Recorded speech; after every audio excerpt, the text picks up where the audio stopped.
நன்றி. ஹalleluya. You are good. நன்றி செலுத்துகிறோம். நாங்கள் நன்றி செலுத்துகிறோம் அப்பா.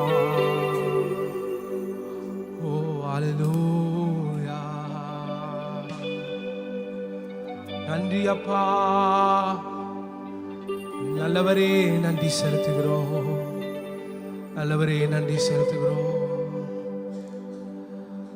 அவர் நாமமே மதுரமதே, அவர் நாமத்தில் சுகமுண்டே. அவர் நாமமே மதுரமதே, அவர் நாமத்தில் சுகமுண்டே. இயேசு நாமம், இயேசு நாமம், இயேசு நாமம், இயேசு நாமம், இயேசு நாமம், இயேசு நாமம் வாழ்கவே. இயேசு நாமம், இயேசு நாமம், இயேசு நாமம், இயேசு நாமம், இயேசு நாமம், இயேசு நாமம் வாழ்கவே. கைகளை உயர்த்தி இயேசு நாமம், இயேசு நாமம், இயேசு நாமம், இயேசு நாமம், இயேசு நாமம், இயேசு நாமம் வாழ்கவே. எங்கள் நாவில் உம்முடைய பாட்டு. இயேசு நாமம், இயேசு நாமம், இயேசு நாமம், இயேசு நாமம், இயேசு நாமம் வாழ்கவே.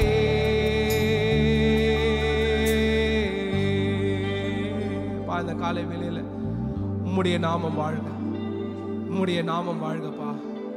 நாங்கள் ஆராதிக்கும் பொழுதப்பா நீர் மகிமைப்பட வேண்டும். எங்களுடைய சூழ்நிலை எங்களை சோர்வுக்குள்ளாக மாற்றுகிறது ராஜா.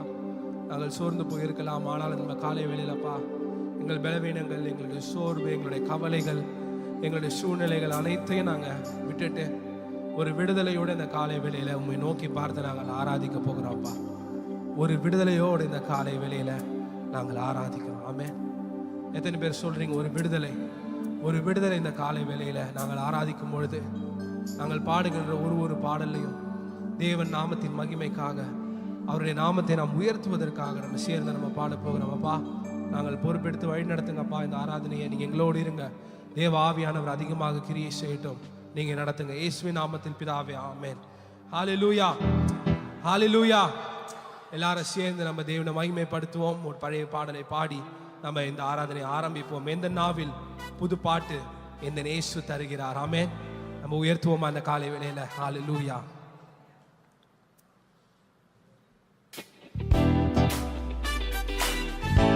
கரங்களை தட்டி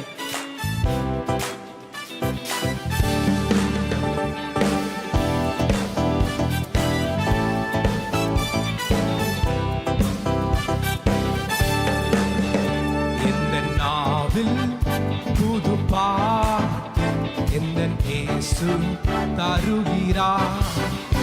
இந்த நாவில் புது பாட்டு எந்த இயேசு தருகிறார்.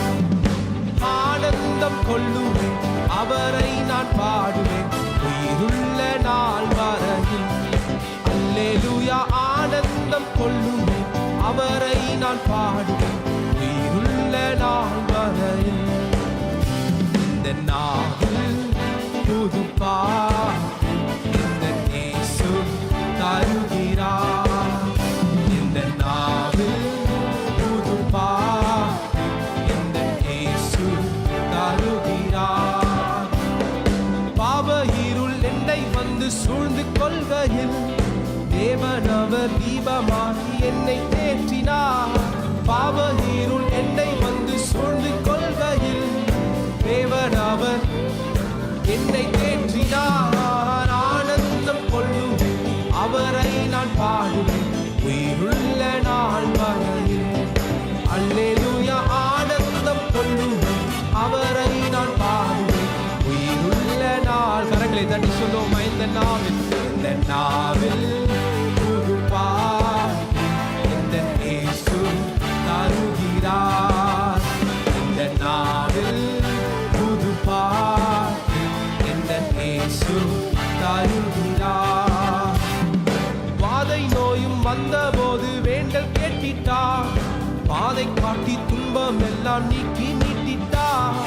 வாதை நோயும் வந்தபோது வேண்டல் கேட்டிட்டார், பாதை காட்டி துன்பம் எல்லாம் நீக்கி நீட்டிட்டார். ஆனந்தம் கொள்ளுவேன் அவரை நான் பாடுவேன். அல்லேலூயா. ஆனந்தம் கொள்ளுவேன் அவரை நான் பாடுவேன். உயிருள்ள நாள் வர எந்த நாவில் புது பாட்டு இந்த இயேசு தருகிறார். இந்த நாவில் புது பாட்டு தருகிறார். சேற்றில் விழுந்த என்னை அவர் தூக்கி எடுத்தார், நாற்றமெல்லாம் ஜீவ ரத்தம் கொண்டு மாற்றினார். சேற்றில் விழுந்த என்னை அவர் தூக்கி எடுத்தார், நாற்றமெல்லாம் ஜீவ ரத்தம் கொண்டு மாற்றினார். ஆனந்தம் கொள்ளுவேன் அவரை நான் பாடுவேன் உயிருள்ள நாள் வரையில். அல்லேலூயா. ஆனந்தம் கொள்ளுவேன் உயிருள்ள நாள் வரையில். இந்த நாவில் புது பாட்டு எந்த இயேசு தருகிறார். இந்த நாவில் புது பாட்டு எந்த இயேசு தருகிறார். தந்தை தாயும் நண்பர் உற்றார் யாவுமாகினார், இந்தை தாங்கி எங்கும் அவர் மேன்மை சொல்லுதே. தந்தை தாயும் நண்பர் உற்றார் யாவுமாகினார், இந்தை தாங்கி எங்கும் அவர் மேன்மை சொல்லுவேன். ஆனந்தம் கொள்ளுவேன் அவரை நான் பாடுவேன் உயிருள்ள நாள் வரையில். அல்லேலூயா. ஆனந்தம் கொள்ளுவேன் அவரை நான் பாடுவேன் உயிருள்ள நாள் வரையில். இந்த நாவில் புது பாட்டு இந்த நாவில் புது பாட்டு இந்த இயேசு தருகிறார். இப்புலக பாடு இப்புலக பாடு என்னை என்ன செய்திடும், வாழ்வை காண காத்திருக்கிறேன்.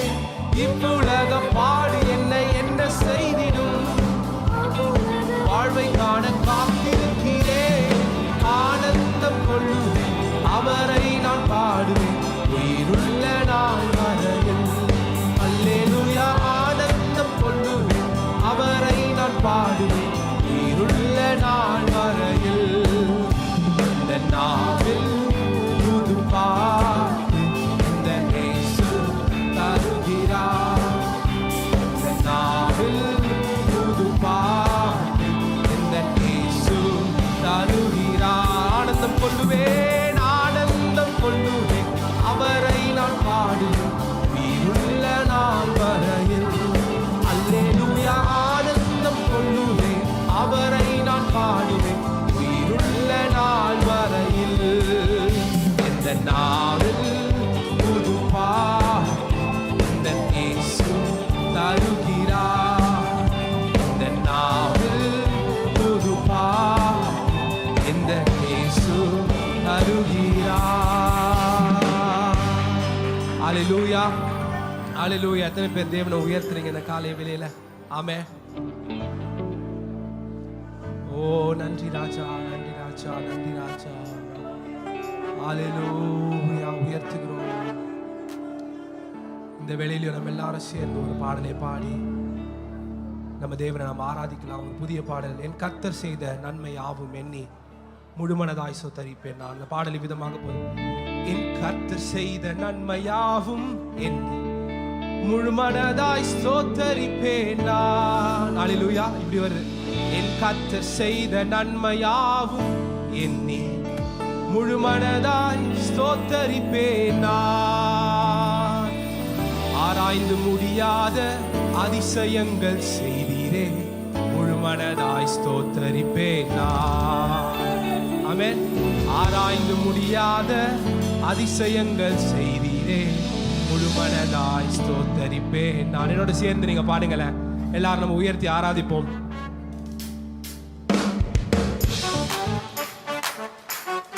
கரங்களை தட்டி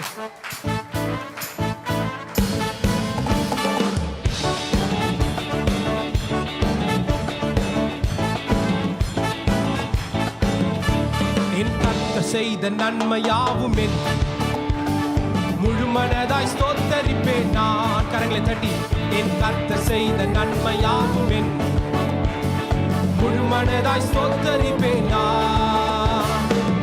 ஆராய்ந்து முடியாத அதிசயங்கள் செய்தீரே, முழு மனதாய் ஸ்தோத்தரிப்பேன் நான். ஆராய்ந்து முடியாத அதிசயங்கள் செய்தீரே, முழு மனதாய் ஸ்தோத்தரிப்பேன் நான். ஸ்தோத்தரிப்பேன் நான், ஸ்தோத்தரிப்பேன் நான், முழு மனதாய் ஸ்தோத்தரிப்பேன் நான். ஸ்தோத்தரிப்பேன் நான், ஸ்தோத்தரிப்பேன் நான், முழு மனதாய் ஸ்தோத்தரிப்பேன் நான். எண்ணில்லா நன்மைகள் என் வாழ்வில் செய்தீரே, முழு மனதாய் ஸ்தோத்தரிப்பேன் நான். எண்ணில்லா நன்மைகள் என் வாழ்வில் செய்தீரே, முழு மனதாய் ஸ்தோத்தரிப்பேன் நான். தாழ்வில் என்னை கண்ணோக்கி பார்த்து தயவாய் கரம் பிடித்து தூக்கினீர். தாழ்வில் என்னை கண்ணோக்கி பார்த்து தயவாய் கரம் பிடித்து தூக்கினீர். எட்டாத உயரத்திலே உட்கார வைத்தீரே, உன் மனதாய் ஸ்தோத்தரிப்பேன் நான். எட்டாத உயரத்திலே உட்கார வைத்தீரே, உன் மனதாய் ஸ்தோத்தரிப்பேன் நான். ஸ்தோத்தரிப்பேன், ஸ்தோத்தரிப்பேன் நான், ஸ்தோத்தரிப்பேன் நான், முழு மனதாய் ஸ்தோத்தரிப்பேன் நான். ஸ்தோத்தரிப்பேன் நான், ஸ்தோத்தரிப்பேன் நான், முழு மனதாய் ஸ்தோத்தரிப்பேன் நான். எண்ணில்லா நன்மைகள் என் வாழ்வில் செய்தீரே, முழு மனதாய். கரங்களை தட்டி சொல்லுவோமா? எண்ணில்லா நன்மைகள், எண்ணில்லா நன்மைகள் என் வாழ்வில் செய்தீரே, முழு மனதாய் ஸ்தோத்தரிப்பேன் நான். என்னை என்றும் கைவிடாத நேசர் இயேசு நீர் தானையா. என்னை என்றும் கைவிடாத நேசர் இயேசு நீர் தானையா. என்னை மறவாமல் என் நினைவாய் இருப்பவரே, முழு மனதாய் ஸ்தோத்தரிப்பேன் நான். என்னை மறவாமல் என் நினைவாய் இருப்பவரே, முழு மனதாய் ஸ்தோத்தரிப்பேன் நான். ஸ்தோத்தரிப்பேன் நான், ஸ்தோத்தரிப்பேன் நான், முழு மனதாய் ஸ்தோத்தரிப்பேன் நான். ஸ்தோத்தரிப்பேன் நான், ஸ்தோத்தரிப்பேன் நான், முழு மனதாய் ஸ்தோத்தரிப்பேன் நான். எண்ணில்லா நன்மைகள் என் வாழ்வில் செய்தீரே, முழு மனதாய் ஸ்தோத்தரிப்பேன் நான். எண்ணில்லா நன்மைகள் என் வாழ்வில் செய்தீரே, முழு மனதாய் ஸ்தோத்தரிப்பேன் நான். என்னை என்றும் நல்மேய்ச்சல் நடத்தும் மெய்ப்பனி தானையா. என்னை என்றும் நல்மேய்ச்சல் நடத்தும் மெய்ப்பனி தானையா. நன்மை கிருபை என்றும் பின்தொடர செய்தீரே, முழு மனதாய் ஸ்தோத்தரிப்பேன் நான். நன்மை கிருபை என்றும் பின்தொடர செய்தீரே, முழு மனதாய் ஸ்தோத்தரிப்பேன் நான். ஸ்தோத்தரிப்பேன் நான், ஸ்தோத்தரிக்க சொல்லுங்களேன். முழு மனதாய் ஸ்தோத்தரிப்பேன் நான். ஸ்தோத்தரிப்பேன் நான், ஸ்தோத்தரிப்பேன் நான், முழு மனதாய் ஸ்தோத்தரிப்பேன் நான். எண்ணில்லா நன்மைகள் என் வாழ்வில் செய்தீரே, முழு மனதாய் ஸ்தோத்தரிப்பேன் நான். எண்ணில்லா நன்மைகள் உன் வாழ்வில் செய்தீரே, முழு மனதாய் தாழ்வில் என்னை, தாழ்வில் என்னை கண்ணோக்கி பார்த்தி தயவாய் கரம் பிடித்து தூக்கினீ. தாழ்வில் என்னை கண்ணோக்கி பார்த்தி தயவாய் கரம் பிடித்து தூக்கினீ. எட்டாத உயரத்திலே உட்கார வைத்தீரே, முழு மனதாய் ஸ்தோத்தரிப்பேன் நான். எட்டாத உயரத்திலே உட்கார வைத்தீரே,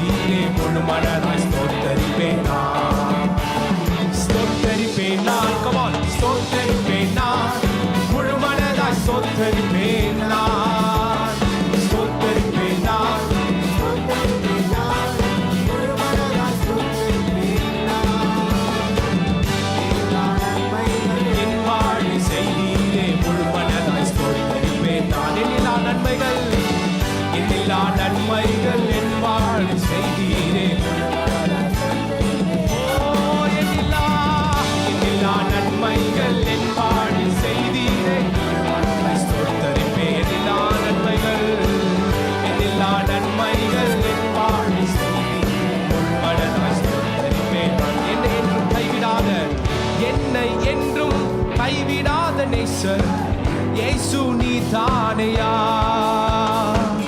என்னை என்றும் கைவிடாத நேசர் இயேசு நீதானையா. என்னை மறவாமல் என் நினைவாய் இருப்பவரே முழு மனதாய் ஸ்தோத்தரிப்பேன் நான்.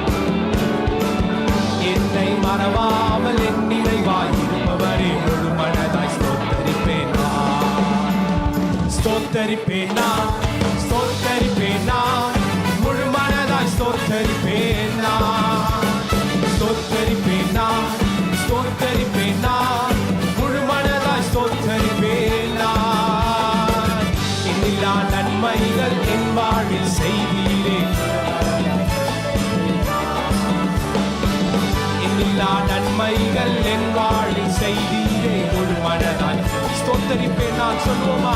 ஓ ஸ்தோத்தரிப்பேன் நான், ஸ்தோத்தரிப்பேன் நான், முழு மனதாய் ஸ்தோத்தரிப்பேன் நான்.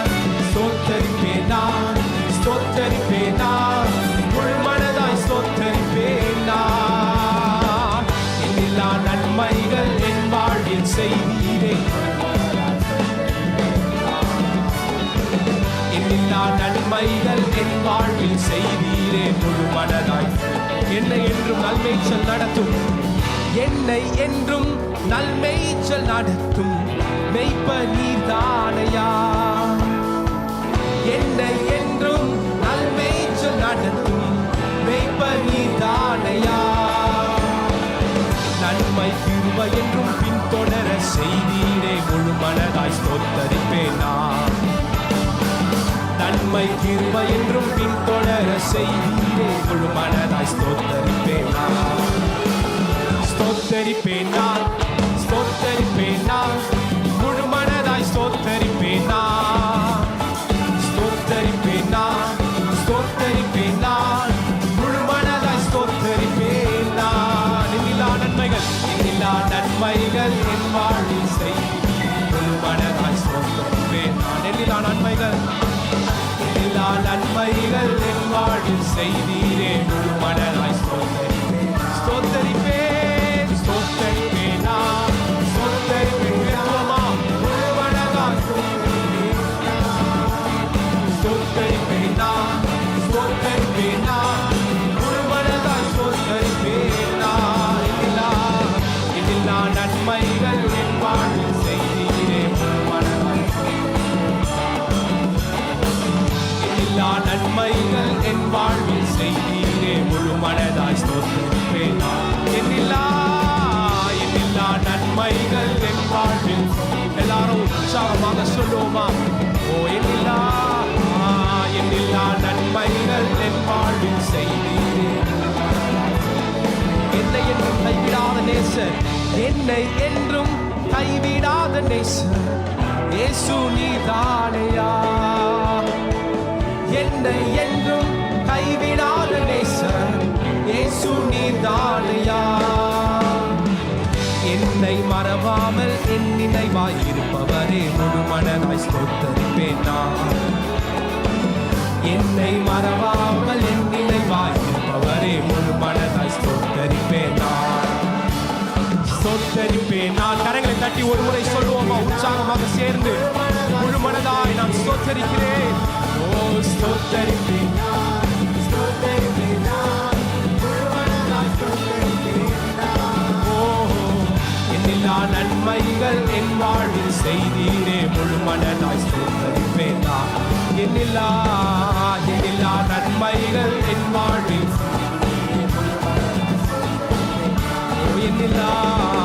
எண்ணில்லா நன்மைகள் என் வாழ்வில் செய்தீரே முழு மனதாய். எண்ணில்லா நன்மைகள் என் வாழ்வில் செய்தீர் முழு மனதாய் ஸ்தோத்தரிப்பேன் நான். கரங்களை தட்டி எல்லாரும் உற்சாகமாக நன்றி சொல்லுவோமா? நீங்க செய்த நன்மைகளுக்காக நன்றி அப்பா. நீர் செய்த நன்மைகளுக்காக நன்றி. ஹல்லேலூயா, ஹல்லேலூயா. எல்லாரும் சேர்ந்து நம்ம நன்றி சொல்லுவோமா? முழு மனதோட இந்த பாடல் நம்ம பாடினது மாத்திரமல்ல, நம்மளுடைய ஜெபத்தோட எல்லாரும் நம்ம சேர்ந்து நம்ம சொல்லுவோமா? கைகளை உயர்த்தி ஓ அல்லேலூயா, ஓ அல்லேலூயா. ஆமென்ப்பா. முழு மனதோடு நாங்கள் ஸ்தோத்திரிக்கிறோமப்பா இந்த சபையாக சேர்ந்து.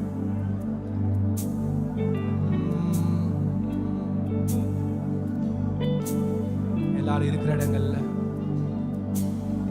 அமைதியாக நம்ம தேவனை நம்ம ஆராதிக்க போகிறோம். என்னை நான் படைக்கிறேனப்பா, படைக்கிறேனப்பா. உயிருள்ள திருப்பாலியா உடலை படைக்கின்றே, உள்ளம் தந்து விட்டேன். கரங்களை உயர்த்தி உயிருள்ள திருப்பாலியா, உயிருள்ள திருப்பாலியா உடலை படைக்கின்றேன், உள்ளம் தந்து விட்டேன். மறுபடியும் சொல்லுமா? உயிருள்ள திருப்பாலியா, உயிருள்ள திருப்பாலியா உடலை படைக்கின்றேன், என் உள்ளம் தந்து விட்டேன், உள்ளம் தந்து விட்டேன். உயிருள்ள திருப்பாலியா என் உடலை படைக்கின்றேன், உள்ளம் தந்து விட்டேன். கைகளை உயர்த்தி தகப்பனே, தகப்பனே தந்து விட்டேன், தங்கிவிடும் நிரந்தரமா. தகப்பனே தந்து விட்டேன், தங்கிவிடும். சொல்லுங்க தகப்பனே,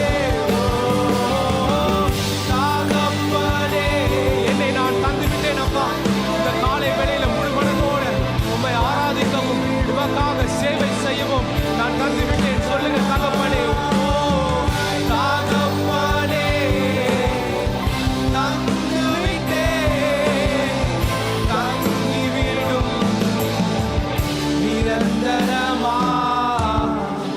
உயிருள்ள திருப்பாலியா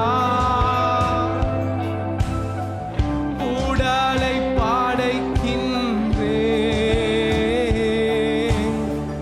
உள்ளம் தந்து விட்டேன். ஒரு தடவை சொல்லுங்கள்ல, உயிருள்ள திருப்பாலியா, உயிருள்ள திருப்பாலியா உடலை படைக்கின்றேன், உள்ளம் தகப்பனே தந்து விட்டேன். சொல்லி ஆராதனை நிறைவு செய்வோமா?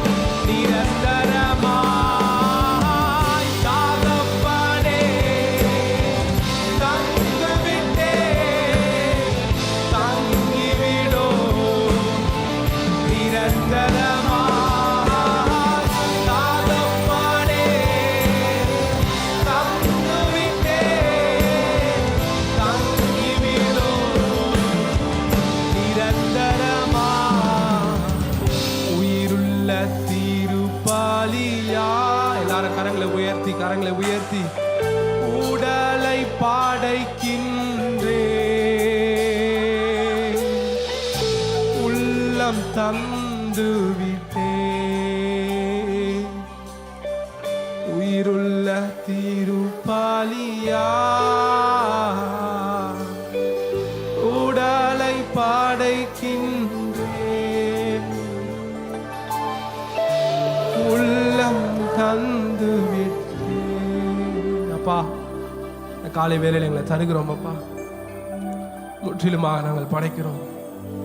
எங்கள் உள்ளத்தையும் எங்கள் உடலையும் அப்பா முற்றிலுமாக நாங்கள் சமர்ப்பிக்கிறோம் ராஜா. இந்த ஆராதனை நீங்க பொறுப்பெடுத்துக் கொள்ளுங்க. உடைய நாம மகிமைப்படட்டும் அப்பா.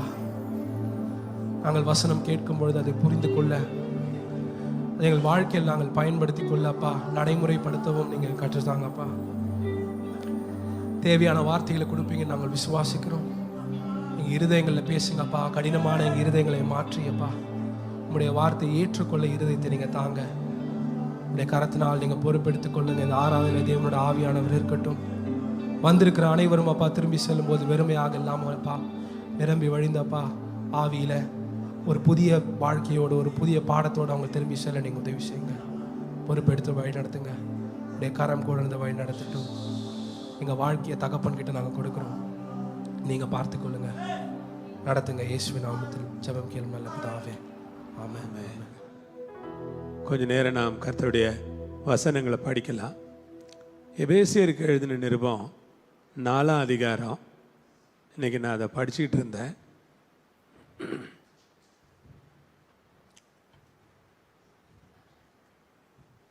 இதில் ரொம்ப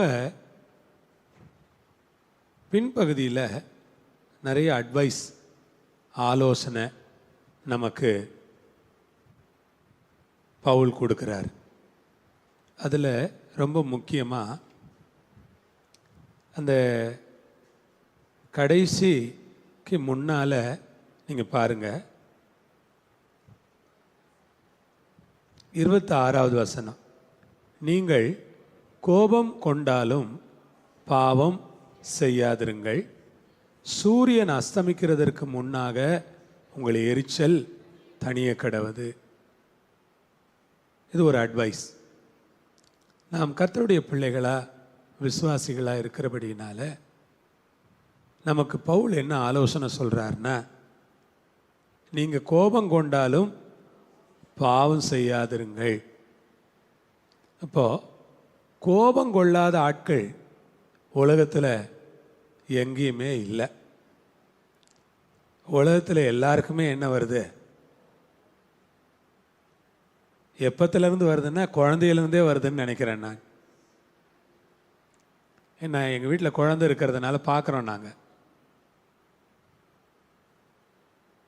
அந்த பசிக்கிற நேரத்தில் கரெக்டாக அந்த குழந்தைக்கு கொடுக்க வேண்டியதை கொடுக்காம கொஞ்சம் தாமதப்படுத்தி கொடுத்தா கோபத்தில் அந்த குழந்தை என்ன செய்யாது?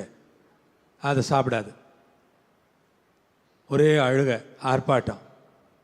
அப்புறம் சமாதானப்படுத்தி அப்புறமா அந்த குழந்தைய பால் குடிக்க வைக்கிறாங்க, இல்லை ஏதோ பொருளை கொடுத்து சாப்பிட வைக்கிறாங்க.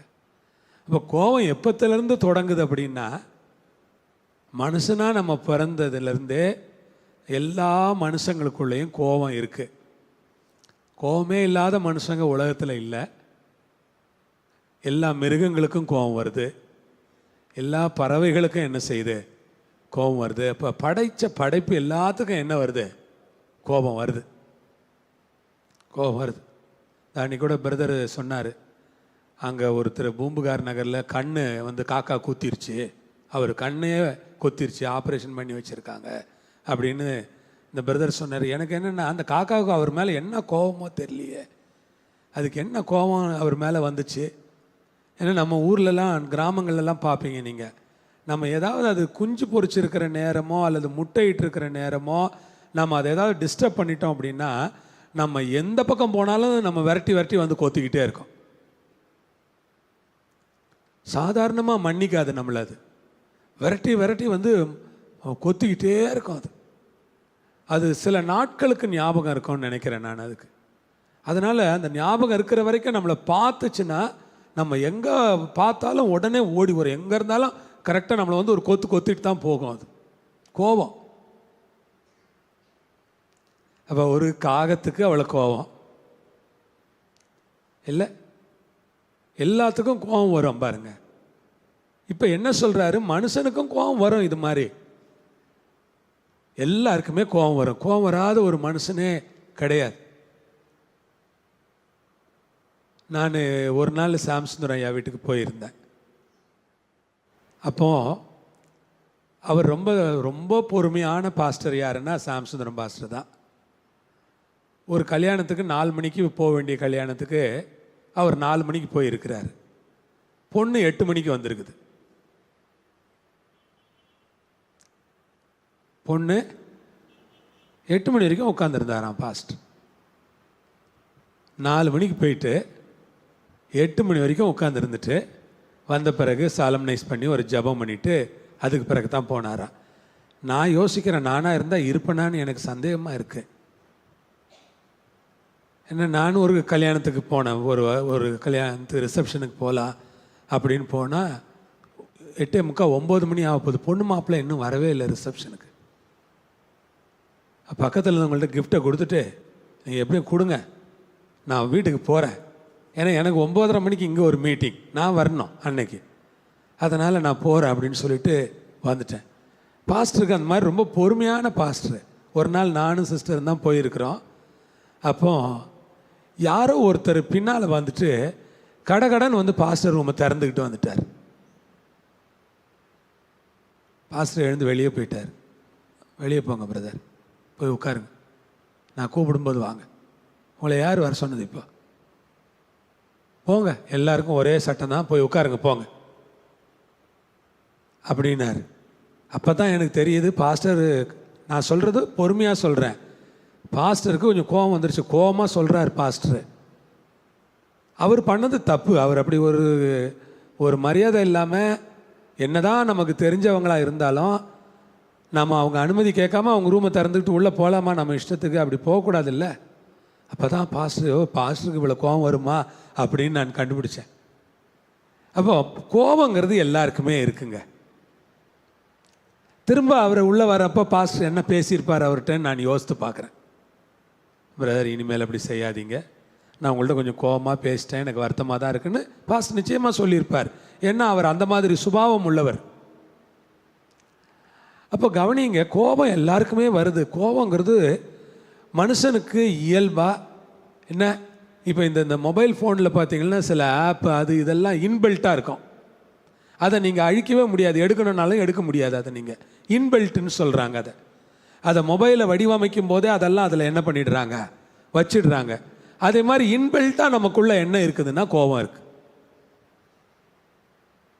அப்போது இந்த கோபத்தை கையாளுறது எப்படி? கோபத்தை கையாளுறது எப்படி? நம்மக்கிட்ட ஒரு கொஞ்சம் ஆவியின் கனி நம்மள அதிகமாக கோபத்தை நம்ம சுலபமாக கையாளலாம்.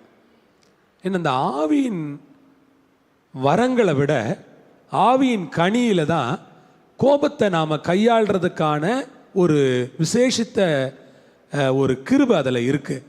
ஆவியின் கனியில் தான் நம்ம என்ன படிக்கிறோம்? நீடிய சாந்தம் இல்லை, நீடிய சாந்தம். அப்போ அந்த நீடிய சாந்தம் ஒருத்தருக்கு இருக்கும்போது அங்கே அவர் அதிகமாக கோபப்படுகிறது இல்லை. சரி, கோபம் வந்து விட்டது, கோபப்பட்டுட்டோம். அவர் என்ன சொல்கிறாரு? நீங்கள் கோபப்பட்டாலும் பாவம் செஞ்சிடாதீங்க. இந்த முதல் ஸ்டெப்பில் இருந்து 2வது ஸ்டெப்புக்கு போயிடாதீங்க. கோபப்பட்டுட்டீங்க, ஆனால் என்ன பண்ணிடாதீங்க, பாவம் செஞ்சிடாதீங்க. கோவப்பட்டு அடித்து மண்டையை உடைக்கிறவங்கெல்லாம் இருக்கிறாங்கல்ல, கோவப்பட்டு அடித்து காலை உடைக்கிறவங்கெல்லாம் இருக்கிறாங்க. பிள்ளைகள்கிட்ட நம்ம இந்த காலத்தில் அப்படி முடியுமான்னு தெரில. பிள்ளைகள்கிட்ட அந்த காலத்துலலாம் அப்படி நான் பிள்ளைகளை அடிச்சிருக்கேன். நான் இப்போல்லாம் யோசிச்சு பார்க்குறேன், நம்ம அப்படி அடித்தோமா? நம்ம தான் அடித்தோமா? நம்ம தான் அப்படி இருந்தோமா? இப்போ அந்த மாதிரி நம்மளால் செய்ய முடியுமா அப்படின்னு யோசிச்சு பார்க்குறேன். நிச்சயமாக முடியாது போல தெரியுது எனக்கு. ஏன்னா அப்படி கோபம் வரும். சிஸ்டருக்கு கோபமே வராது, அவங்களுக்கே ஒரு முறை கோபம் வந்துருச்சு. ரொம்ப பொறுமையாக இருப்பாங்க சிஸ்டர். ஒரு முறை கோபம் வந்து கரண்டியை காய்ச்சி வச்சுட்டாங்க. நானும் ஒன்றும் சொல்லலை அவங்கள. சரி, என்ன பண்ண முடியும்? நம்ம கோபம் வராதவங்களுக்கு கோபம் வந்தால் அதான் சாது மிரண்டா காடு கொள்ளாதுங்கிற கதை தான். கோபம் வராதவங்களுக்கு வந்தால் தான் பிரச்சனை. கோபம் எப்போவுமே ஒரு மாதிரி சிடு மூஞ்சிங்களுக்கு வந்துருச்சுன்னா அது எப்போவுமே சிடு மூஞ்சிங்களாகவே இருக்கும், அதுக்கு வந்துக்கிட்டே இருக்கும் கோபம். அப்போ நமக்கு இப்போ அதெல்லாம் நம்ம நினச்சி பார்த்தா, ஐயோ நம்ம இப்படியெல்லாம் நடந்துருக்கிறோமே, சோத்துறோம். அப்போ உண்மையிலேயே நம்ம பிள்ளைங்க நல்ல பிள்ளைங்க தான். ரொம்ப விவரமான பிள்ளைங்களாக இருந்திருந்தால் எல்லா மாதிரியெல்லாம் பேசுங்க. நம்ம பிள்ளைகளுக்கு அவ்வளோ விவரம் இல்லாதனால நம்ம கொடுத்ததெல்லாம் வாங்கிக்கிட்டு உட்காந்துருந்துருக்குங்க. அப்படி கடுமையாக நாம் நடந்திருக்கிறோம். நான் நிறைய நேரங்களில் ரொம்ப கடுமையாக நடந்திருக்கிறேன். அப்போ பாருங்கள், கோபம் வந்தாலும் நீங்களும் அந்த மாதிரி நடந்துக்காதீங்க, எங்களை மாதிரி நடந்துக்காதீங்கன்றதுக்காக சொல்கிறேன் நான் உங்களுக்கு. சின்ன பிள்ளைகளை வச்சுருந்தீங்கன்னா தயவு செஞ்சு எங்களை மாதிரி நடந்துக்காதீங்க. நீங்கள் உட்கார வச்சு பேசுங்க, புரிய வைங்க, எடுத்து சொல்லுங்கள், பக்குவமாக பேசுங்க. அதையும் தாண்டி சில நேரங்களில் கோபத்தில் 2 அடி போட்டிங்கன்னா அதோடு விட்டுருங்க. திரும்ப திரும்ப அடிக்கிறதையே ப்ராக்டிஸாக கொண்டு போகாதீங்க. நம்ம ஒரு வயசு வரைக்கும் தானே அடிக்க முடியும். நம்ம அதை அனுபவத்தில் நான் உங்களுக்கு சொல்கிறேன்னா, ஒரு வயசு வரைக்கும் தான் நம்ம அடிக்கிறதுக்கு அவங்க பயப்படுவாங்க. நம்ம அடித்தா அவங்க கீழ்ப்படிவாங்க. அதுக்கு மேலே அவங்க அடிங்க பார்க்கலாம், எனக்கு ஒன்றும் வலிக்காத நீங்கள் அடித்தா அப்படிம்பாங்க. அந்த வயசில் இப்போ நீங்கள் என்ன பண்ணுவீங்க? அப்போ கோபம் வந்தாலும் நீங்கள் இனி வரும் நாட்களில் பாவம் செய்யாதீங்க. வீட்டில் சண்டை வருது, புருஷன் ஒரு மதியனமாக நடந்துக்கிறாரு, மனைவிக்கு கோபம் வருது. மனைவி அந்த நேரத்தில் என்ன பேசணுமோ அதை தான் பேசணும், பேசக்கூடாதெல்லாம் என்ன பண்ணக்கூடாது, பேசக்கூடாது. புருஷனுக்கும் அப்படித்தான், கோபம் வருது ஆனால் அடிக்கக்கூடாது மனைவியை. கோபம் வந்தாலும் கொஞ்சம் கவனமாக இருக்கணும், நிதானமாக இருக்கணும். மனைவியை கை நீட்டி என்ன செஞ்சிடக்கூடாது, அடிச்சிடக்கூடாது. ஏன்னா அது ரொம்ப சுலபம். அடிக்காமல் இருக்கிறது தானே கஷ்டம். அடிக்கிறது ரொம்ப சுலபம், அடிக்காமல் இருக்கிறது தான் கஷ்டம். அப்போ அதை தான் நம்ம முயற்சி பண்ணணும். கோபம் கொண்டாலும் பாவம் செய்யாது இருங்கள். மோசேக்கு கோபம் வந்துருச்சு, கோபத்தில் தான் கண்மலையை போட்டு என்ன பண்ணார், அடிச்சிட்டார். அந்த தப்புக்காக கர்த்தர் கடைசி வரைக்கும் அவர் மேலே கோபமாக இருந்தார்.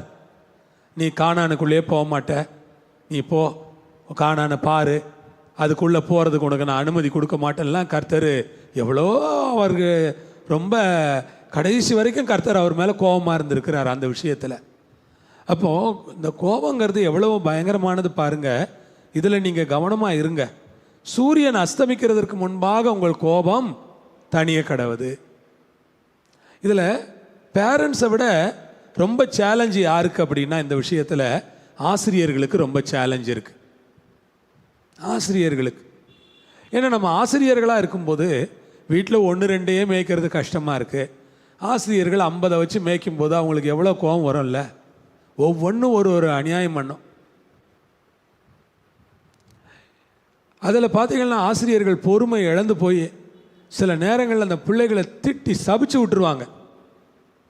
அதனால் ஆசிரியர்களாக இருக்கிற நாம் ஆசிரியர்களாக இருப்போம்னா, இப்போ நானும் ஒரு ஆசிரியர் மாதிரி தானே, நானும் சபையில் நிறைய பார்ப்பேன். முந்தையெல்லாம் ரொம்ப கோவப்படுவேன். இப்போ கோபம் குறைஞ்சிருக்கிறத நான் உணர்றேன். அது அப்படியே இன்னும் குறையணும்னு நான் ஜெபம் பண்ணிகிட்டே வர்றேன். இப்போ ஆசிரியர்களாக நமக்கு கோபம் கொஞ்சம் குறையணும். ஏன்னா பிள்ளைகளை ரொம்ப போட்டு அடிச்சிடுறதோ அல்லது ரொம்ப திட்டுறதோ சாபம் போடுறதோ அதெல்லாம் ஆசிரியர்கள் நிறைய பேர் செஞ்சிருவாங்க. அப்புறமா வீட்டுக்கு ரொம்ப வருத்தப்படுவாங்க. ஏன் இந்த பிள்ளைய இப்படி நம்ம செஞ்சோம், எதுக்காக இப்படி பண்ணோம், ரொம்ப கஷ்டமாக இருக்குது, மனசுக்கு சங்கடமாக இருக்குதேன்னு மனசில் சங்கடப்படுவாங்க. சூரியன் அஸ்தமிக்கிறதுக்கு முன்னாக உங்களுக்கு எரிச்சல் தனிய கடவுது.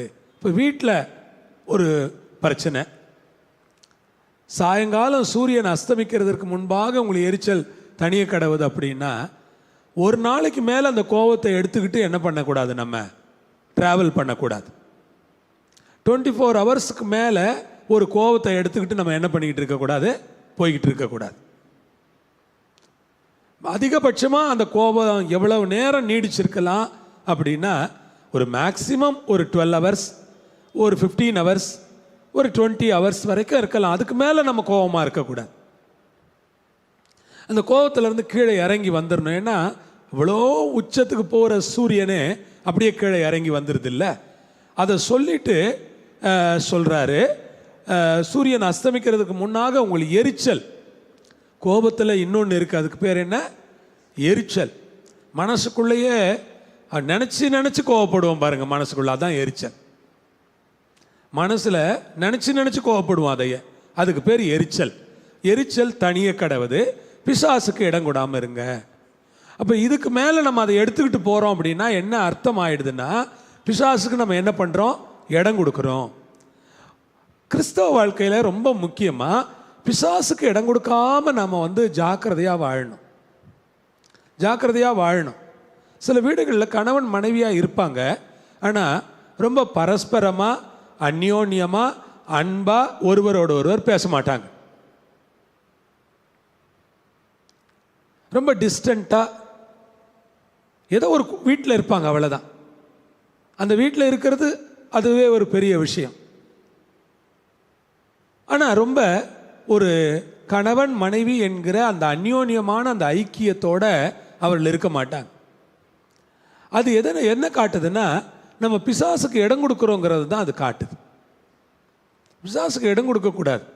கேட்கணும், ஏன் நீங்கள் ஒரு மாதிரி கோபமாகவே இருக்கிறீங்க? என்ன ஏதாவது என் மேலே வருத்தமா? ஏன் என்ன பிரச்சனை உங்களுக்கு? ஏதாவது இருந்தால் வெளிப்படையாக பேசுங்க, நம்ம அதை சரி பண்ணிக்கலாம், உட்காந்து பேசலாம் அப்படின்னு கணவன் மனைவி பேசுகிறதுல தப்பு இல்லை. சில நேரங்களில் நம்ம என்ன பண்ணலாம்? உட்காந்து பேசலாம். கணவன் மனைவி 2 பேரும் உட்காந்து என்ன பண்ணலாம்? சொல்லுங்கள். என்ன ஒன்றும் சொல்ல மாட்டேங்கிறீங்க? உட்காந்து பேசலாம். உட்காந்து பேசி என்ன பிரச்சனைன்னு கேட்டு தெரிஞ்சுக்கிட்டு, நம்ம மனசில் என்ன கஷ்டம் இருக்குங்கிறதையும் சொல்லிவிட்டு, அவங்களுக்கு என்ன கஷ்டமோ அதையும் கேட்டு, அதை திறந்த மனசோடு பேசணும். நான் புருஷன், நான் அப்படி தான் இருப்பேன், அந்த மாதிரியான எண்ணத்தோடு பேசக்கூடாது. எந்த பக்கம் தப்பு இருந்தாலும் அதை சரி பண்ணிக்கிற ஒரு திறந்த மனசோடு நம்ம பேசினா பிசாசுக்கு இடம் கொடுக்காம இருக்கலாம். அந்த ஈகோவோடு உட்காந்து பேசிக்கிட்டு இருந்தோம்னு வச்சுக்கோங்களேன், நம்ம தப்பை நம்ம என்ன பண்ண மாட்டோம்?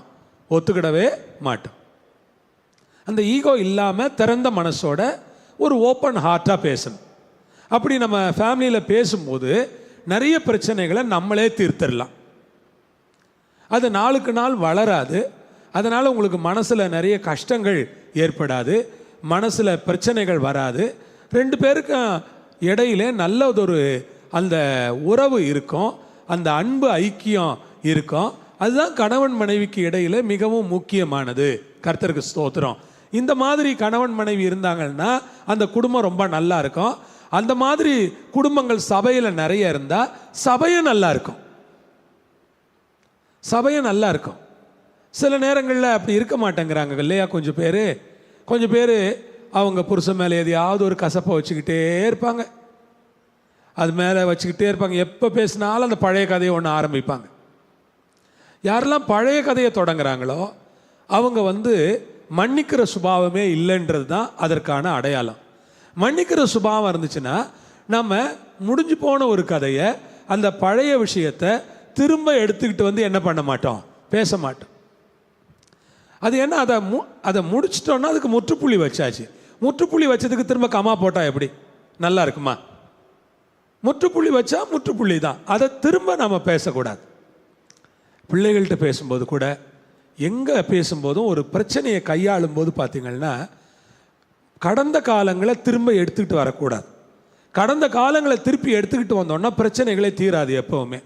கர்த்தருக்கு ஸ்தோத்திரம். ஏன்னா நான் நிறைய குடும்ப பிரச்சனைகளை தீர்க்கிறதுக்காக வீடுகளுக்கு போயிருக்கிறேன். நான் இப்போ நல்ல வேளை ஆண்டவர் அந்த ஊழியத்தை எனக்கு கொடுக்காம நிறுத்திட்டார். எல்லா குடும்பங்களும் அவங்கவுங்களே பார்த்துக்கிடுறாங்க. அப்படியே கூப்பிட்டா கூட நான் 2 நாள் கழித்து வரேன், 3 நாள் கழித்து வரேன்னு நானே ஒதுங்கிடுறது. என்ன, நம்ம போனால் இது என்ன பண்ண முடியாது, தீர்க்க முடியாதுன்னு நமக்கு தெரியும். அதுவும் சில வீடுகளுக்கு நான் போகிறதுக்கு ரொம்ப பயப்படுவேன். ஏன்னா அந்த சிஸ்டர் டே 1லேருந்து தொடங்குவாங்க. கல்யாணம் ஆன நாள்லேருந்து, பொண்ணு பார்க்க வந்த நாள்லேருந்து, அன்னையிலேருந்து தொடங்கினாங்கன்னா இன்னைக்கு வரைக்கும் 35 வருஷ கதையை நான் கேட்டு உயிரோடு இருக்க முடியுமாண்ணே? எவ்வளோ பெரிய கதை. அந்த கதையை தொடங்கினாங்கன்னா நமக்கு ரொம்ப ஒரு மாதிரி அச்சம் ஆகிடும். அதனால் நம்ம சொன்னாலும் கேட்க மாட்டாங்க அவங்க. அவெல்லாம் 2 பேரும் பேசி பேசி பேசி பேசி எத்தனையோ ராத்திரி நேரங்களில் சிஸ்டர் சாப்பிடாமல் உட்காந்துருக்காங்க. நான் ராத்திரி 1 மணிக்கு 2 மணிக்கெல்லாம் வீட்டுக்கு வந்திருக்கேன். என் தலையில் கை வச்சுக்கிட்டு வருவேன். ஏன்டா ஊழியத்துக்கு வந்தோம் நம்ம, இப்படி இருக்கு ஊழியம், இது என்ன பாடாக இருக்கப்பா, விடமாட்டேங்கிறாங்களே நம்மளை மக்கள் அப்படின்னு நினச்ச நாட்கள்லாம் உண்டு. போக போக ஆண்டவர் அதில் எனக்கு ஒரு புரிதலை கொடுத்துட்டார். இதெல்லாம் தீர்க்கவே முடியாது, இது அவங்களா புரிஞ்சுக்கிட்டு தான் சரி பண்ணிக்கிடணும் காரியங்களை அப்படிங்கிறத நானுமே புரிஞ்சுக்கிட்டேன். அதுக்காக கர்த்தருக்கு ஸ்தோத்திரம். பிசாசுக்கு இடம் கொடுக்காதீங்க. அவர் பேசினா தான் நான் பேசுவேன், நீங்கள் வெயிட் பண்ணக்கூடாது. நீங்கள் போய் பேசுங்க. அவள் பேசினா தான் நான் பேசுவேன், அது என்ன பொம்பளைக்கு அவ்வளோ பெரிய திமிரு, அப்படி பேசக்கூடாது. யார் இறங்கி போகிறதுங்கிறத விட இறங்கி போகிறது எப்போவுமே நல்லது. ஒரு வகையில் அது விசேஷமானது, ஒரு நல்ல சுபாவம் அது. ஆகவே நாம் இறங்கி போய், என்ன உங்களுக்கு என்ன பிரச்சனை, ஏன் அப்படி இருக்கீங்க, ஏதாவது என் மேலே கோபம் இருக்குதா, உண்மையாக உங்கள் மனசுக்கு ஏதாவது தப்பாக தெரிஞ்சதுன்னா நீங்கள் மன்னிப்பு கேட்டுருங்க. அடுத்தது என்ன சொல்கிறாரு, 29வது வசனம், கெட்ட வார்த்தை ஒன்றும் உங்கள் வாயிலிருந்து புறப்பட வேண்டாம், பக்தி விருத்திக்கு ஏதுவான நல்ல வார்த்தை உண்டானால். என்ன வார்த்தை சொல்லுங்கள்? நல்ல வார்த்தை. இந்த நல்ல வார்த்தைகள் எவ்வளவுக்கு எவ்வளவு நாம் பேசுகிறோமோ அவ்வளவுக்கு அவ்வளவு நாமும் ஆரோக்கியமாக இருப்போம், நமக்கு எதிர உட்காந்து கேட்குறவங்களும் ஆரோக்கியமாக இருப்பாங்க.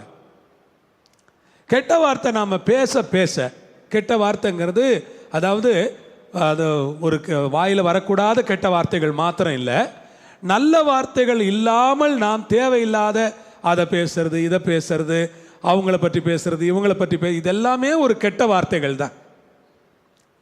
நல்ல வார்த்தைகள் உண்டானால் அதையே கேட்கிறவர்களுக்கு பிரயோஜனம் உண்டாகும்படி பேசுங்கள். எவ்வளவுக்கு எவ்வளவு நல்ல வார்த்தைகள் உங்கள் வாயிலிருந்து வருதோ அவ்வளவுக்கு அவ்வளவு உங்கள் வீட்டில் எல்லாருமே சந்தோஷமாக இருப்பாங்க. ஆமே. எவ்வளவுக்கு எவ்வளவு உங்கள் வாயிலிருந்து நல்ல வார்த்தைகள் வருகிறதோ, உங்களுக்கு பண கஷ்டம் இருக்கலாம், ஆனால் உங்கள் வாயிலிருந்து வர்ற வார்த்தை நல்ல வார்த்தையாக இருக்கணும். உங்களுக்கு மன கஷ்டம் இருக்கலாம், உங்கள் வாயிலிருந்து வர்ற வார்த்தை நல்ல வார்த்தையாக இருக்கணும். உங்களுக்கு நெருக்கங்கள் இருக்கலாம், என்ன அவளை இவ தானே நகோமி அப்படின்ன உடனே அவள் சொன்ன மாதிரி நம்மளும் சொல்லக்கூடாது, நகோமின் எல்லாம் கூப்பிடாதீங்க, என்ன மாறாள்னு கூப்பிடுங்க. சர்வ வல்லவர் எனக்கு மிகுந்த கசப்பை கட்டில் இட்டார். அவராக போக சொன்னார் இந்த அம்மாவை, நீ வீட்டை காலி பண்ணிட்டு போமா, மோவாப் தேசத்துக்கு போன அவராக சொன்னார். இதா என்ன நம்மளா எதையாவது ஒன்று பண்ணிட்டு எங்கேயாவது போய் தொலைஞ்சு அங்கே போய் கஷ்டப்பட்டுட்டு நம்ம திரும்பி வந்துட்டு சர்வ வல்லவர் எனக்கு மிகுந்த கசப்பை கொடுத்துட்டாருன்னு இந்த அம்மா சொல்லுதே, இது யார் நம்புறது? இந்த மாதிரி நிறைய பேர் பேசுவாங்க. இந்த மாதிரி நிறைய பேர் அவங்கள்ட்ட போய் நல்லா இருக்கிறீங்களா அப்படி, எங்கே நல்லா இருக்கிறது, அவ்வளோதான், நம்ம ஏண்டா கேட்டோம் அப்படின்னு ஆயிடும் நமக்கு. எங்கே நல்லா இருக்கிறது? இந்த எரும மாடுங்களை வச்சுக்கிட்டு நல்லாவா இருக்க முடியும்? எங்கே நல்லா இருக்கிறது? நல்லா இருக்கீங்களான்னு கேட்டது ஒரு தப்பா? ஆமாம் நல்லா இருக்கிறேன்னு சொல்லிட்டு போக வேண்டியது தானே. யார் வீட்டில் பிரச்சனைகள் இல்லாமல் இருக்குது, நல்லா இருக்கிறீங்களான்னு கேட்டால் ஆமாம் பாஸ்டர் நல்லா இருக்கிறேன், கர்த்தருக்கு ஸ்தோத்திரம், அல்லேலூயா. உடம்பு நல்லா இருக்குதா அப்படின்னு கேட்டால் நல்லா இருக்குதுன்னு சொல்லுங்க. அதை ஏன் கேட்குறீங்க? தலையிலேருந்து கால் வரைக்கும் வலி. நம்ம வலி யாருக்கு புரிய போகுது? வீட்டில் ஏதாவது நம்ம வலியை புரிஞ்சுக்கிற ஜென்மங்களாக இருக்குது. உடம்பு நல்லா இருக்குதான்னு கேட்டதுக்கு இப்படி ஒரு பதிலா? சில சொல்கிற பதிலுக்கு பிறகு நம்ம திரும்ப அடுத்தடுத்தெல்லாம் பேச முடியாது அவங்கள்ட்ட. கர்த்தருக்கு ஸ்தோத்திரம். சிலர் அப்படி இல்லை, மரண தருவாயில் இருக்கிறவங்களை கூட நான் சந்திச்சிருக்கிறேன், சிரிச்சுக்கிட்டே பேசுவாங்க. பாஸ்டர் நீங்கள் நல்லா இருக்கிறீங்களா? நான் நல்லா தான் பாஸ்டர் இருக்கேன், எனக்கு ஒன்றும் பிரச்சனை இல்லை, நான் கர்த்தர்ட்ட போகிறது கூட ரெடியாக தான் இருக்கிறேன் பாஸ்டர், நான் ஒன்றும் இதெல்லாம் நினச்சி பயப்படல, கர்த்தர் எனக்கு இவ்வளவு நாள் கொடுத்தார்ல பாஸ்டர், இவ்வளவு இரக்கம் செஞ்சார்ல அப்படின்னு பேசுகிறவங்களும் இருக்கிறாங்க. ஒன்றுமே இல்லாததுக்கு நல்லா இருக்கிறீங்களான்னு கேட்டால் உச்சந்தலேருந்து உள்ளங்கால் வரைக்கும் எனக்கு வலி இருக்குது, நல்லா இருக்கிறீங்களான்னு வேற கேட்குறீங்க. நீங்கள் உடம்பு எப்படி இருக்குன்னு கேட்குறீங்க, உடம்பு மோசமாக இருக்குது எனக்கு அப்படிம்பாங்க. அப்போ இந்த மாதிரி ஒரு விஷயங்கள் இருக்குது பாருங்க. நம்ம பேசுறது தாங்க எல்லாமே, நம்ம பேசுறது தான். எப்போவுமே நம்ம பேசும்போது நீங்கள் கூடுமான வரைக்கும் நல்ல விஷயங்களையே பேசுங்க. அல்லேலூயா. நல்ல காரியங்களை பேசுங்க, கேட்கிறவர்களுக்கு பிரயோஜனமாக. அதாவது பேசுகிறவங்க உங்ககிட்ட திரும்ப பேசணும்னு ஆசைப்படுற மாதிரி பேசுங்க. ஐயோ அவர்கிட்ட பேச வேண்டாம், அவர்கிட்ட பேசினா எப்போ பார்த்தாலும் புலம்பி தள்ளுவார் அவர் அந்த அம்மாட்ட பேசக்கூடாது, அது ஒரே புலம்பிக்கிட்டே இருக்கும் அந்த அம்மா, எப்போ பாரு புலம்பும். அது மாதிரி நீங்கள் புலம்ப புலம்ப புலம்ப புலம்ப நான் கோச்சுக்காதீங்க, நான் சொல்கிறேன்னு நீங்கள் சில நேரம் பைத்தியமாக கூட ஆகிடுவீங்க, என்னை மன்னிச்சுக்குங்க. ரொம்ப புலம்பக்கூடாது. ஏன்னா நம்ம மனசு ஒரே சிந்திச்சுக்கிட்டே இருந்தால் தூக்கம் வராது, சிந்திச்சுக்கிட்டே இருந்தால் இளைப்பாராது. அப்படியே இருந்தால் நம்ம மைண்டு ஒரு காலகட்டத்தில் பார்த்தீங்கன்னா அப்படியே அதையே உளர ஆரம்பிப்பீங்க நீங்கள். கர்த்தருக்கு ஸ்தோத்திரம். அதையே உளறிக்கிட்டு இருப்பாங்க. நிறைய ஊர்களில் நீங்கள் போய் பார்த்தீங்கன்னா நிறைய பாட்டியம்மா அவங்க பேசுனதையே பேசி உளறிக்கிட்டே இருக்கும், பைத்தியம் மாதிரி பண்ணிக்கிட்டே இருக்கும். அது காரணம் என்னன்னு கேட்டிங்கன்னா, அது ஏதோ ஒன்றில் பாதிக்கப்பட்டு அந்த பாதிப்பை அப்படியே மனசுக்குள்ளே எடுத்து வச்சு அதிலேயே வாழ்ந்து வாழ்ந்து வாழ்ந்து வாழ்ந்து அவங்க பேசுகிறதே ஒரு பைத்தியம் மாதிரி தான் பேசுவாங்க. அயர்லாண்டில் வேலை பார்க்குற ஒரு பையன் நம்ம சர்ச்சில் இருக்கிறார். அந்த பையன் சின்ன பையன் தம்பி வந்திருக்கிறார். அப்போ அவரோட கொஞ்சம் டைம் ஸ்பெண்ட் பண்ணோம், வாப்பா உன்ட்ட நான் பேசணும் அப்படின்னு கூப்பிட்டேன். அப்போ அவர் வந்திருந்தார். நான் பொதுவாக அந்த ஊர் எப்படி, மக்கள் எப்படி, அவங்க எப்படி கடவுளை தொழுது கொள்கிறாங்க, இதெல்லாம் அவர்கிட்ட நான் கேட்டேன். இப்போ அவர் சொன்னார், இல்லை பாஸ்டர், அங்கே யாருமே சர்ச்சுக்கெல்லாம் விருப்பமாக போகிறதே இல்லை, ரொம்ப மோசமாக இருக்குது. ராத்திரி நேரங்களில் நிறைய பேஷண்ட்ஸை கொண்டு வருவாங்க. பேஷண்ட்ஸ் எல்லாரும் டிப்ரெஷனில் இருப்பாங்க. எத்தனை வயசுனா 15 வயசு, 17 வயசு, 20 வயசில் டிப்ரெஷனில் இருப்பாங்க. அவங்கள ட்ரீட் பண்ணவே முடியாது பாஸ்டர், அவ்வளோ கஷ்டமாக இருக்கும். அந்த அளவுக்கு அங்கே டிப்ரெஷன் வந்து ரொம்ப அதிகமாக இருக்குது பாஸ்டர். ரொம்ப மக்கள் மோசமாக இருக்கிறாங்க. ஏன்னா இந்த மாதிரியான ஒரு குடும்ப உறவு அங்கே இல்லைங்க. இப்போது உங்களுக்கு ஒரு கஷ்டம்னா உங்கள் பையன்கிட்ட சொல்லி அழுதுடுறீங்க. ஒரு உதாரணத்துக்கு சொல்கிறேனே, உங்கள் பையன்கிட்ட சொல்லி என்ன பண்ணிடுறீங்க, அழுதுடுறீங்க. இல்லை உங்கள் கணவர்கிட்ட சொல்லி என்ன பண்ணிடுறீங்க, அழுதுடுறீங்க. இல்லை உங்கள் மகக்கிட்ட சொல்லி என்ன பண்ணிடுறீங்க, அழுதுடுறீங்க. இல்லை பிள்ளைங்க வந்து எப்பா அதெல்லாம் ஒன்றும் இல்லை, நாங்கள்லாம் இருக்கிறோம், தைரியமாக இருங்கப்பா, நான் அவங்க பார்த்துக்குறேன்ப்பா அப்படின்னு நம்மள்கிட்ட சொல்லி நம்மளை தைரியப்படுத்திடுறாங்க. ஆனால் அங்கே எப்படி இருக்குது வாழ்க்கைன்னா, 18 வயசான பையன் பொண்ணு என்ன பண்ணிடுறாங்க, அவங்கவுங்க வழியை தேடிக்கிட்டு அவங்கவுங்க போயிடுறாங்க. 2 பேரும் சேர்ந்து வாழ்கிற குடும்பங்கள் வேற ரொம்ப கம்மியாக இருக்குது. அதனால் யார்கிட்ட போய் எதை சொல்கிறது? இந்த தனியாக போனான் பாருங்க, இந்த பையன் கெட்டு குட்டிச்சவராகி குடிச்சு போதைக்கு அடிமையாகி இப்படி தான் தூக்கிட்டு வருவாங்களாம் ஆஸ்பத்திரிக்கு. டிப்ரெஷனில் இருப்பாங்களாம். அவர் சொல்கிற ரொம்ப வருத்தப்படுறாரு. அவர் சொல்லிட்டு ரொம்ப மோசமாக இருக்குது பாஸ்டர் அப்படிங்கிறார். அங்கே காசு பணம்லாம் இருக்குங்க. நம்ம ஊரில் நமக்கு பெரிய அளவில் காசு பணம் வசதி வாய்ப்புகள் கம்மியாக இருந்தால் கூட நம்ம கஷ்டங்களை பகிர்ந்துக்கிடுறதுக்கு நிறைய பேர் நம்மளை சுற்றி இருக்கிறாங்க. தயவு செஞ்சு அது ஒரு பெரிய விஷயம், நல்லா புரிஞ்சுக்குங்க. நம்ம மனம் திறந்து இப்போ நீங்கள் நினைக்கிறீங்க செவ்வாய்க்கிழமை காலையில் போனால் பாஸ்டரை பார்க்கலாம், வந்து என்கிட்ட உட்காந்து 1 மணி நேரமாக நீங்கள் என்ன பண்ணலாம், மனம் திறந்து உங்கள் கதையை நீங்கள் சொல்லலாம், கேட்கறதுக்கு நான் உட்காந்துருக்கிறேன். அங்கே பாஸ்டரே பிஸியாக தான் இருப்பார். பாஸ்டர்லாம் நீங்கள் பார்க்க முடியாது, பிடிக்கவே முடியாது. 20 பேர் இருப்பாங்க சபையில். பாஸ்டர் கேட்டால் நான் பிஸியாக இருக்கிறேன் அப்படிம்பார். 20 பேருக்கு என்னையா பிஸி அப்படின்னா அவருக்கும் சொல்ல தெரியாது, பிஸியாக இருக்கிறேன் அப்படிம்பார். அது அவங்களுடைய லாங்குவேஜே அப்படி தான், பிஸியாக இருக்கிறோம் பிஸியாக இருக்கிறோம் பிஸியாக இருக்கிறோம். அன்பானவர்களே, ஒரு விஷயம் நீங்கள் புரிஞ்சுக்குங்க. இந்த மாதிரியான சபை கூடுதல், இந்த மாதிரி மனம் திறந்து பேசுகிற நண்பர்கள், உங்கள் கஷ்டத்தை சர்ச்சில் சகோதரிங்க, உங்களுக்கு பிடிச்ச சகோதரிங்கள்ட்ட நீங்கள் பகிர்ந்துக்கணும் இல்லையா? சிஸ்டர் இப்படி கஷ்டமாக இருக்குது சிஸ்டர், பிரதர் இப்படி கஷ்டமாக இருக்குங்க பிரதர், ஜெபம் பண்ணிக்கங்க பிரதர், ரொம்ப நெருக்கடியாக இருக்குது, ஜெபம் பண்ணுங்க, மனசில் நிறைய கவலை இருக்குது, பையனுக்கு வேலை இல்லை, இப்படி எல்லாம் பேசுறதுக்கு அங்கே இல்லை ஆள். ஆண்டவர் மனுஷனை ஏன் இப்படி ஒரு கூட்டமாக படைச்சிருக்கிறாருன்னா, ஒருத்தர் சார்ந்து வாழ்கிறதுக்காக தானே. குடும்பமாக ஏன் கொடுத்தாருன்னா, அப்பா அம்மா பிள்ளைங்களை சார்ந்துக்க, பிள்ளைங்க அப்பா அம்மாவை சார்ந்துக்க, நம்ம எல்லாம் ஒன்றா உட்காந்து சாப்பிட. அதனால தானே பைபிளில் சொல்கிற பிள்ளைங்கள்லாம் பந்தியை சுற்றிலும் ஒளிவ மர கன்றுகள் மாதிரி உட்காந்துருப்பாங்க அப்படின்னு சொல்கிறாங்க. அப்போ தனியாக உட்காந்துக்கிட்டு இருக்கிறவங்க நிலைமை என்ன, எப்படி இருக்கு அவங்க நிலைமை? யார்கிட்டையும் போய் ஷேர் பண்ணுறதுக்கு ஆள் இல்லைங்க. அதனால் டிப்ரெஸ் ஆகிடுறாங்க. நீங்கள் நல்லா ஜெபம் பண்ணுங்க. கடவுள் நமக்கு நல்ல ஐக்கியங்களெல்லாம் கொடுத்துருக்கிறார். கேர்செல்லுங்கிறதெல்லாம் ரொம்ப ரொம்ப ரொம்ப ரொம்ப காஸ்ட்லியான ஒரு ஃபெலோஷிப். ஏன் சொல்கிறேன் தெரியுங்களா? அது உங்கள் மனசை நீங்கள் திறக்கிறதுக்கான ஒரு நல்ல இடம், உங்கள் ஜெப குறிப்புகளை சொல்கிறதுக்கான ஒரு பாதுகாப்பான இடம். அந்த 4 அந்த கேர்செல் மாதிரி அமைப்புகள் எல்லாம் உலகத்துக்கே தேவைங்க, உலகம் முழுக்க தேவை. ஏன்னா இப்போ நீங்கள் எதுவும் மனம் திறந்து பேச முடியாது. ஆனால் அங்கே 5 பேர் 10 பேர் தான் உட்காந்துருப்பீங்க. நீங்கள் சந்தோஷமாக பேசி வாய் விட்டு சிரித்து ஜெபம் பண்ணி பாட்டு பாடி ஒருத்தருக்கு ஜெபம் பண்ணி எவ்வளோ பெரிய ஃபெலோஷிப் பாருங்க. இன்னைக்கு உலகத்தில் இல்லாததே அதுதாங்க. உலகத்தில் இருக்கிற நிறைய பிரச்சனை என்ன தெரியுமா? தம்பி சிங்கப்பூரில் படிக்கிறார் தம்பி சொல்கிறாரு, இங்கே 3/4 பேர் கல்யாணம் ஆகாமலே உட்காந்துருக்காங்கப்பா. 3/4 பேர்.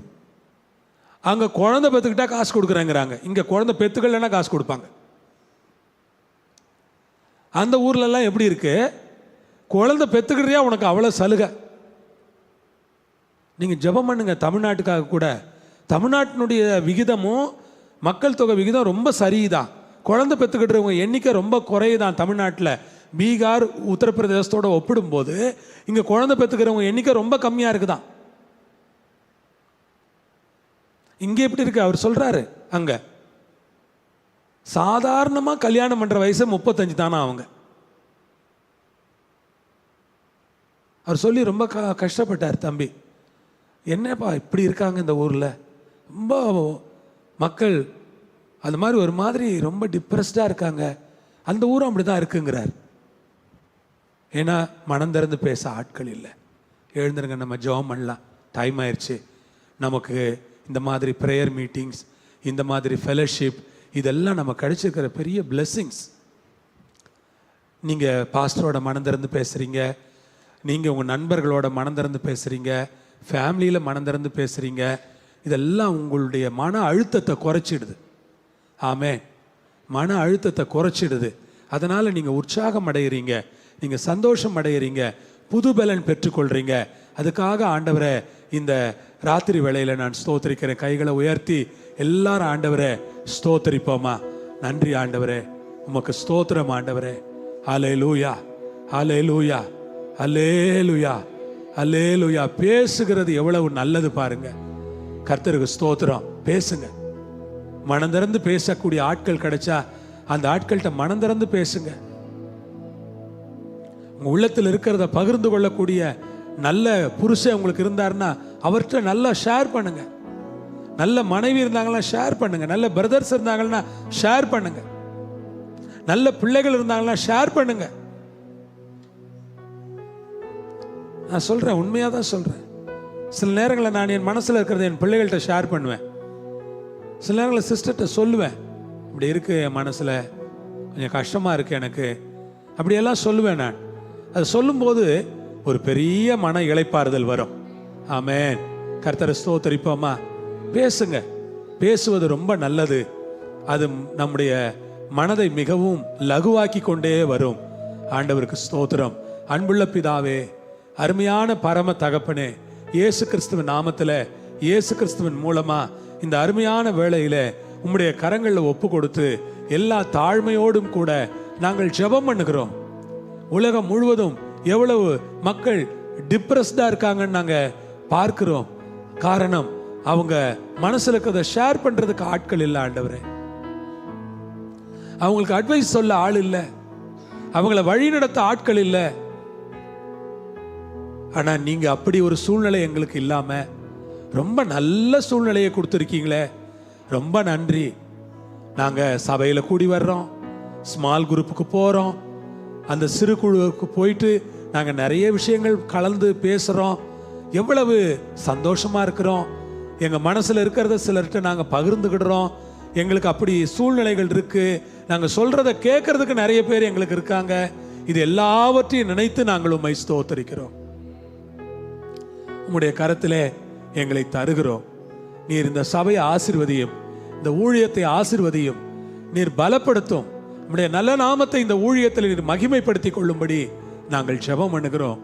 நாங்கள் ஒவ்வொருவரும் லகுவான மனதோடு, உற்சாக இருதயத்தோடு ஆண்டவரை ஆராதிக்கிறவர்களாய், எங்கள் பாரங்களை ஒருவருக்கொருவர் நாங்கள் சுமந்து கொள்ளுகிறவர்களாய் எங்களை மாற்றும்படி நாங்கள் ஜெபிக்கிறோம். ஒருவர் பாரத்தை ஒருவர் சுமந்து கிறிஸ்துவின் பிரமாணத்தை நிறைவேற்றுவதற்கு ஆண்டவரே நீர் எங்களுக்கு கற்றுத்தரும்படி நாங்கள் கேட்டுக்கொள்கிறோம். ஆசீர்வதிப்பீராக, பாதுகாத்துக் கொள்வீராக, வழி நடத்துவீராக. இயேசுவின் வல்லமையுள்ள நாமத்தில் தாழ்மையோடு ஜெபிக்கிறோம் எங்கள் ஜீவனுள்ள பரமபிதாவே, ஆமென். எல்லாரும் சொல்லுவோமா? என் ஆத்துமாவே கர்த்தரை ஸ்தோத்திரி, என் ஆத்துமாவே கர்த்தரை ஸ்தோத்திரி. கர்த்தர் செய்த சகல உபகாரங்களையும் மறவாதே. நம்முடைய கர்த்தராகிய இயேசுவின் கிருபை, பிதாவாகிய தேவனுடைய அன்பு, பரிசுத்த ஆவியானவருடைய ஐக்கியம் நம் அனைவரோடும் எல்லா பரிசுத்தவான்களோடும் இயேசுவின் வருகை மட்டும் இருந்து நடத்துவதாக. ஆமென். ஹல்லேலூயா. கர்த்தருக்கு மகிமை. God plus.